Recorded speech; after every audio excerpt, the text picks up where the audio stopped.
Student, आज हम लोग देखेंगे कि मैकाले का विवरण पत्र क्यों जारी हुआ था, क्यों ऐसी नौबत आई थी कि ये नया जो एक तरह से जो मैकाले का जो ये है विवरण पत्र या ये आज्ञा एक तरह से क्यों दी गई थी, तो इसकी नौबत क्यों आई थी, ये है क्या, आज हम ये देखेंगे।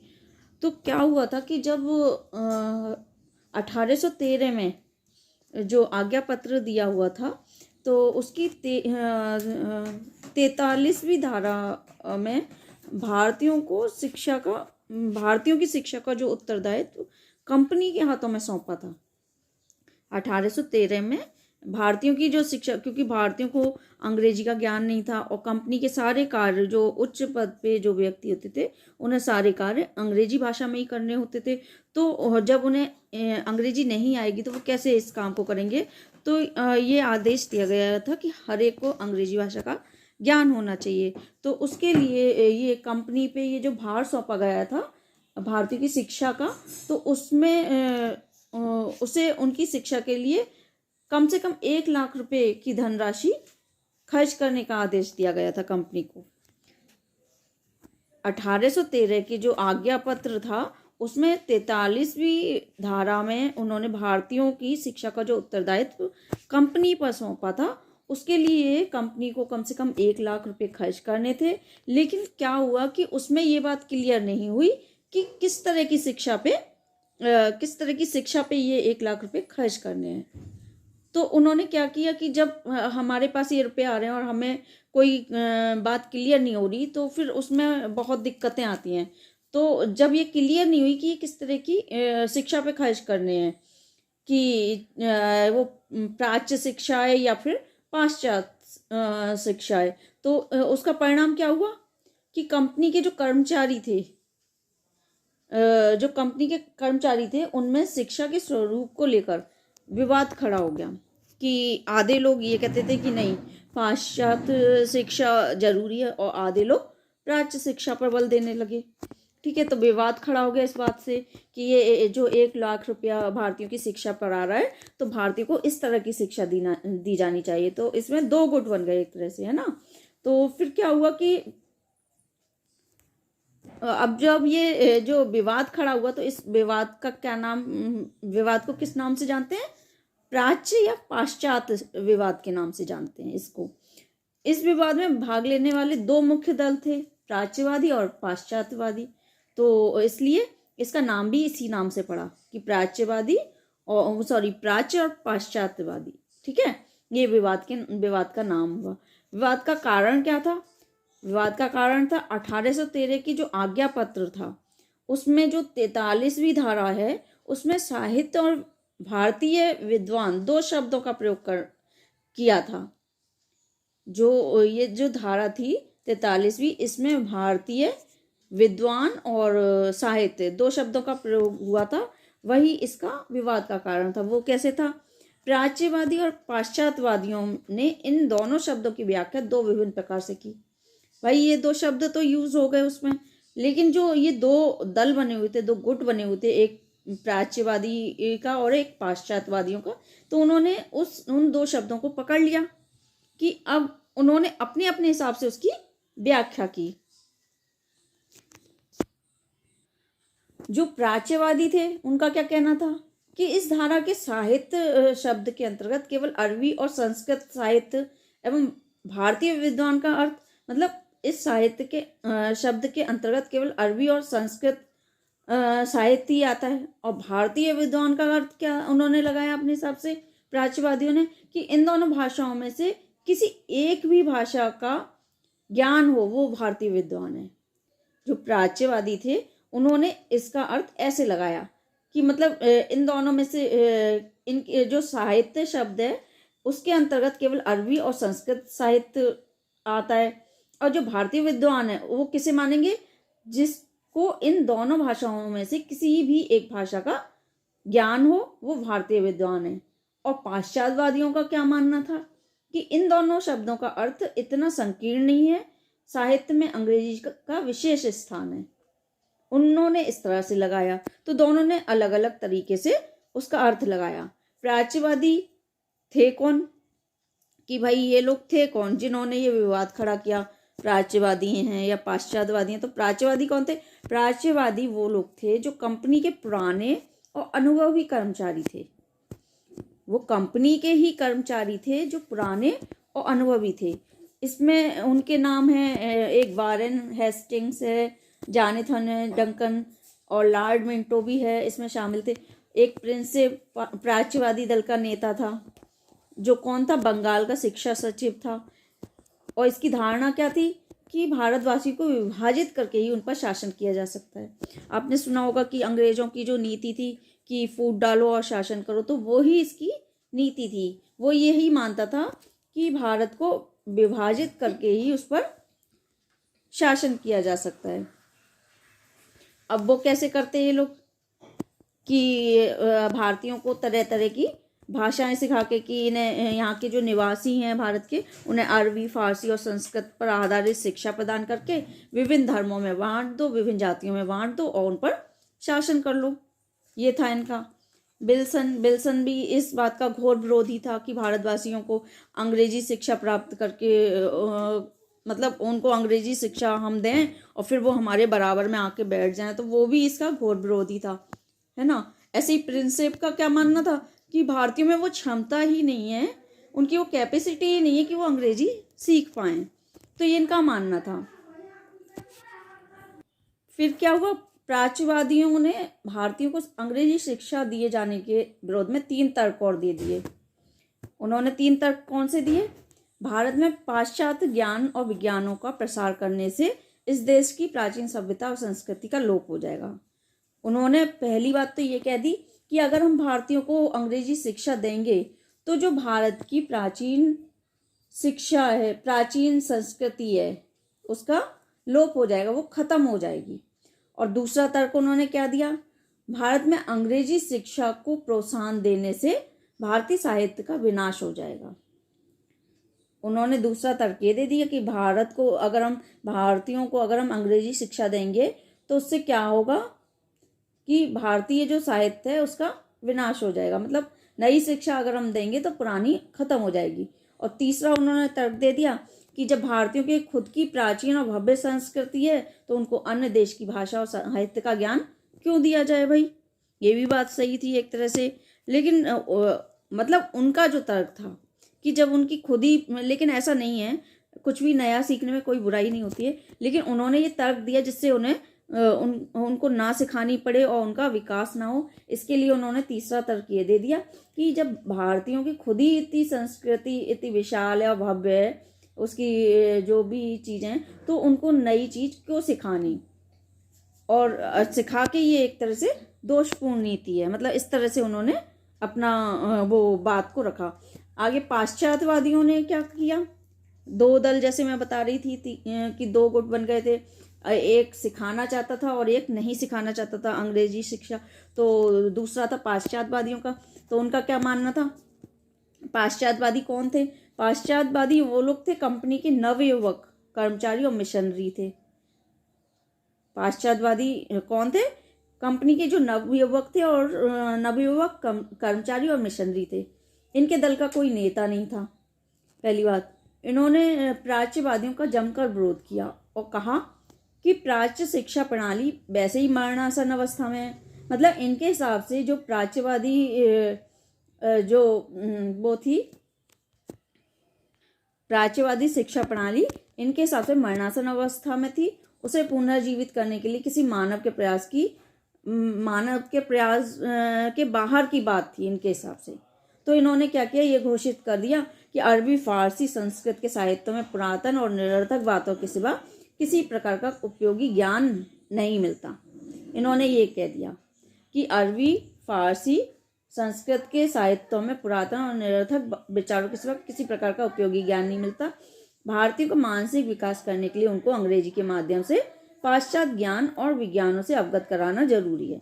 मतलब इनका ये था कि अब उनमें कुछ नहीं बचा है अरबी, फारसी या संस्कृत में, अब इन्हें अंग्रेजी सिखाओ तभी इनका विकास होगा। इनके हिसाब से ये था, क्योंकि ये चाहते थे। क्यों चाहते थे? क्योंकि हर ऊंची पोस्ट पर ऐसे लोग थे जिन्हें अंग्रेजी का ज्ञान होना बहुत ज़रूरी था, क्योंकि उनके सारे कार्य कंपनी के अंग्रेजी भाषा में होते थे तो इन्हें बड़े पद नहीं मिलते थे, ऊंचे पद नहीं मिलते थे। तो इन्होंने अपने हित के सोच के कि भाई जब हमें इंग्लिश नहीं आएगी तो हमें ऊंचे पद भी नहीं मिलेंगे, तो इसके लिए इन्होंने अपने हित की सोच के कि नहीं, हमें अंग्रेजी का ज्ञान जरूरी है, तो इसलिए इन्होंने इसको बढ़ावा दिया, है ना। तो इन्होंने ये तर्क रखा कि ये सब बेकार है, लेकिन अंग्रेजी सिखाई जाए। भारतीयों के मानसिक विकास के लिए उन्हें अंग्रेजी के माध्यम से पाश्चात्य ज्ञान और विज्ञानों से अवगत कराना बहुत जरूरी है। पाश्चात्यवादियों ने भारतीयों में यूरोपीय ज्ञान और विज्ञान के प्रसार का समर्थन किसी मतलब निस्वार्थ भावना से नहीं किया, कि उनका कोई स्वार्थ नहीं हो, उनका स्वार्थ था। क्या स्वार्थ था, वही मैंने बताया, निज हित की भावना से किया। प्राच्यवादी और पाश्चात्यवादियों का विवाद 1834 से तक चलता रहा। अंत में जनवरी 1835 में लोक शिक्षा समिति के मंत्री थे, उन्होंने क्या किया, दोनों दलों की बातों को सुना और उसके बाद उसका एक जो उस समय के गवर्नर जनरल थे लॉर्ड विलियम बेंटिक, उनके पास ये सब प्रस्तुत किया कि इस तरह की बातें हो रही हैं, इस तरह का विवाद हो रहा है। तो उसी के परिणाम स्वरूप एक विवरण पत्र तैयार किया गया, जो कि क्या कहलाया, मैकाले का विवरण पत्र। तो आज हम उसी के बारे में देखेंगे। आइए अब हम देखते हैं मैकाले का विवरण पत्र, जो कि 1835 में आया था, कि उसमें क्या चीज़ें दी हुई थी, क्या नहीं दी हुई थी। आइए देखते हैं इसमें। मैकाले का विवरण पत्र 10 जून सन 1834 को लॉर्ड मैकाले ने गवर्नर जनरल की काउंसिल के कानून सदस्य के रूप में भारत में पदार्पण किया। उस समय तक प्राच्य पाश्चात्य विवाद उग्रतम रूप धारण कर चुका था। वेंटिक का विश्वास था कि मैकाले जैसा प्रकांड विद्वान ही इस विवाद को समाप्त कर सकता है। इस विचार से उसने मैकाले को बंगाल की शिक्षा समिति का सभापति नियुक्त किया। फिर उसने मैकाले से सन 1813 के आज्ञा पत्र की 43वीं धारा में अंकित 1 लाख रुपए की धनराशि को व्यय करने की विधि और अन्य विवादग्रस्त विषयों के संबंध में कानूनी सलाह देने का अनुरोध किया। साथ ही उसने समिति के मंत्री को प्राच्यवादी और पाश्चात्यवादी दलों के वक्तव्यों को मैकाले के समक्ष उपस्थित करने का आदेश दिया। मैकाले ने सर्वप्रथम आज्ञा पत्र की उक्त धारा और दोनों दलों के वक्तव्यों का सूक्ष्म अध्ययन किया। तदुपरांत उसने तर्कपूर्ण बलवती भाषा में अपनी सलाह को अपने प्रसिद्ध विवरण पत्र में लेखबद्ध करके 2 फरवरी सन 1835 को वेंटिक के पास भेज दिया। देखिए, बहुत ज़रूरी है मैकाले का विवरण पत्र, ये जरूर आता है। और एक और है, वो कौन सा है, नाम भूल गई, वुड का घोषणा पत्र, वो भी बहुत ज़रूरी होता है। चलिए इसे ही देखते पहले। शिक्षा का उद्देश्य। अब इनके जो इन्होंने ये विवरण पत्र तैयार किया, उसमें शिक्षा का उद्देश्य क्या बताया, देखते हैं। मैकाले द्वारा शिक्षा भारत में ऐसे लोगों का निर्माण करना चाहता था जो रंग रूप में तो भारतीय हों, परंतु वेशभूषा, बातचीत, चिंतन तथा विचारों में अंग्रेज हों। देखिए, ये इन्होंने उद्देश्य रखा कि मैकाले शिक्षा द्वारा भारत में ऐसे लोगों का निर्माण करना चाहता था। मतलब वो जो भारतीय थे, उन्हें वैसे तो वो भारतीय ही थे, लेकिन वो ऐसा बना देना चाहते थे, ऐसी शिक्षा देना चाहते थे कि वो वेशभूषा और बातचीत और चिंतन और विचारों से अंग्रेज हो जाएं। ठीक है। मैकाले के इस ध्येय को आज भी कुछ पाश्चात्य शिक्षा प्राप्त भारतीय पूरा कर रहे हैं। भाषा संबंधी विचार। भारत में अंग्रेजी शासकों की भाषा है तथा राजधानी में उच्च वर्ग के भारतीय भी इसे बोलते हैं। ऑस्ट्रेलिया तथा अफ्रीका में उन्नतशील यूरोपियों की भी यही भाषा है, यही पूर्वी व्यापार की भाषा बनने वाली है।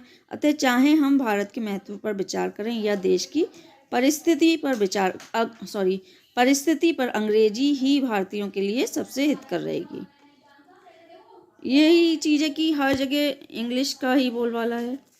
आज्ञा पत्र की धारा 43वीं का स्पष्टीकरण। जो 43वीं है आज्ञा पत्र की जो धारा है 43वीं, उसको देखते हैं। मेरी समझ में संसद के कानून का वह अर्थ किसी भी प्रकार नहीं लग सकता जो लगाया गया है। उसमें विशेष भाषाओं और विज्ञानों का नाम नहीं है। केवल विद्वानों के प्रोत्साहन और साहित्य के पुनरुद्धार के लिए एक धनराशि सुरक्षित की गई है। तर्क दिया जाता है कि साहित्य से संसद का अर्थ अरबी तथा संस्कृत साहित्य हो सकता है और भारतीय विज्ञान से उसका तात्पर्य न्यूटन का भौतिक शास्त्र नहीं हो सकता। यह अर्थ संतोषजनक नहीं है। यह 1,00,000 रुपया साहित्य के पुनरुद्धार के लिए ही नहीं है, वरन भारतीय विज्ञान के प्रसार के लिए भी है। ये ही शब्द मेरे चाहे परिवर्तनों के लिए यथेष्ट हैं। तो ये इनका आज्ञा पत्र की जो धारा 43 थी, उसी के चक्कर में ये सारा विवाद हुआ था। तो उस विवाद का इन्होंने इस तरह से बताया है। आगे देखते हैं 43वीं धारा की व्याख्या। जो 43वीं धारा है उसकी व्याख्या किस तरह से इन्होंने की है। मैकाले ने अपने विवरण पत्र में सन 1813 के आज्ञा पत्र की 43वीं धारा की निम्नलिखित प्रकार से व्याख्या की है। 1,00,000 रुपये की धनराशि व्यय करने के लिए सरकार पर कोई प्रतिबंध नहीं है। वह इस धनराशि को अपनी इच्छा अनुसार किसी प्रकार भी व्यय कर सकती है। साहित्य शब्द के अंतर्गत केवल अरबी और संस्कृत साहित्य नहीं अपितु अंग्रेजी साहित्य भी सम्मिलित किया जा सकता है। भारतीय विद्वान, मुसलमान, मौलवी एवं संस्कृत के पंडित के अलावा अंग्रेजी भाषा और साहित्य का विद्वान भी हो सकता है। देखिए, जो उन्होंने वो प्रश्न उठाए थे या जिस तरह की उन्होंने बात कही थी कि केवल संस्कृत और फारसी के इन दोनों भाषा का जैसे ज्ञान होगा वही विद्वान होगा या इन्हीं भाषाओं का ज्ञान होना जरूरी है, तो इस तरह की बातों का इन्होंने इस तरह से बताया कि ऐसा कुछ नहीं है। और धनराशि की बात थी कि किस तरह से किस शिक्षा पर व्यय की जाए, तो उन्होंने इस तरह से बताया कि किसी भी उससे खर्च कर सकते हैं उस धनराशि को। आगे देखते हैं अंग्रेजी के पक्ष में तर्क कैसे दिया है इन्होंने।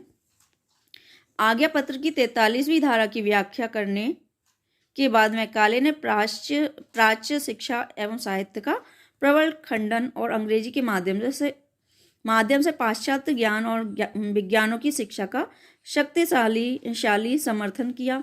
सर्वप्रथम मैकाले ने भारतीय भाषाओं को अध्ययन के लिए पूर्णतया निरर्थक बताते हुए लिखा, भारत के निवासियों में प्रचलित देशी भाषाओं में साहित्यिक तथा वैज्ञानिक ज्ञान कोश का अभाव है और वे इतनी अविकसित तथा गंवारू हैं कि जब तक उनको वहां भंडार से संपन्न नहीं किया जाएगा तब तक उनसे किसी भी महत्वपूर्ण पुस्तक का सरलता से अनुवाद ना हो सकेगा। भारतीय भाषाओं की निरर्थकता सिद्ध करने के पश्चात मैकाले ने अरबी, फारसी और संस्कृत की अपेक्षा अंग्रेजी को कहीं अधिक उच्च स्थान देते हुए लिखा, एक अच्छे यूरोपीय पुस्तकालय की एक अलमारी का भारत और अरब के संपूर्ण साहित्य से कम महत्व नहीं है। आगे देखते हैं, किसी को ये इंग्लिश की देखनी हो तो देख सकता है। इस प्रकार अरबी, फारसी और संस्कृत को अध्ययन क्षेत्र से बाहर निकालकर मैकाले ने अंग्रेजी को उनकी अपेक्षा अधिक समृद्ध बताया और उसके अध्ययन के विषय में निम्नलिखित तर्क किए। इन्होंने यहाँ क्लियर कर दी कि अंग्रेजी सबसे समृद्ध भाषा है। अरबी और संस्कृत की तुलना में अंग्रेजी अधिक उपयोगी है क्योंकि यह नवीन ज्ञान की कुंजी है। अंग्रेजी इस देश के शासकों की भाषा है, भारत के उच्च वर्गों द्वारा बोली जाती है और पूर्वी समुद्रों में व्यापार की भाषा बन सकती है। जिस प्रकार लैटिन एवं यूनानी भाषाओं से इंग्लैंड में और पश्चिमी यूरोप की भाषाओं से रूस में पुनरुत्थान हुआ, उसी प्रकार अंग्रेजी से भारत में होगा। भारतवासी अरबी और संस्कृत की शिक्षा की अपेक्षा अंग्रेजी की शिक्षा के लिए अधिक उत्कंठित हैं। भारतवासियों को अंग्रेजी का अच्छा विद्वान बनाया जा सकता है और हमारे प्रयास इसी दिशा में होने चाहिए। अंग्रेजी की शिक्षा द्वारा इस देश में एक ऐसे वर्ग का निर्माण किया जा सकता है जो रक्त और रंग में भले ही भारतीयों पर रुचियों, विचारों, नैतिकता और विद्वता में अंग्रेज होगा। ये इन्होंने अपने वो दिए हैं तर्क कि अंग्रेजी क्यों सिखाई जानी चाहिए, इन्होंने अंग्रेजी का पक्ष लिया है। उपर्युक्त तर्कों से के आधार पर मैकाले ने मत व्यक्त किया कि प्राच्य शिक्षा की संस्थाओं पर धन व्यय करना मूर्खता है और इनको बंद कर दिया जाए।